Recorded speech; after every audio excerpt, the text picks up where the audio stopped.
Let me share a parable with you, a story of a father and his two sons. There was a man with two sons. The younger one asked his father for his share of the inheritance. The father divided his property between them. The younger son, eager for adventure, took his share and went to a distant land. He wasted his money on extravagant living. A severe famine struck, and he found himself in desperate need, working among pigs and longing to eat their food. It was then that he came to his senses. He decided to return to his father, admitting his mistakes and asking to be treated as a hired servant. While he was still far away, his father saw him and ran to him. He embraced and kissed him, rejoicing at his return.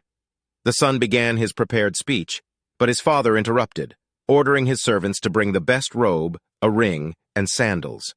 A feast was prepared to celebrate his son's return, for he had been lost and was found. Meanwhile, the elder son was working in the fields. He heard music and dancing as he approached the house.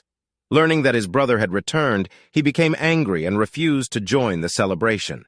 The father went out to him, urging him to come inside. The elder son expressed his frustration, feeling unappreciated for his faithful service. But the father assured him that everything he had was always available to him, and they should celebrate because his lost brother had come home. This parable reveals the boundless love and forgiveness of our Heavenly Father. It teaches us about redemption and the joy that comes from reconciliation. Just as the Father celebrated his Son's return, God rejoices when we turn back to him.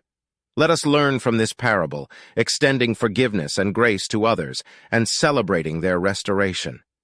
May we embrace the love and compassion that Jesus taught, following the example of our Heavenly Father who waits for us with open arms.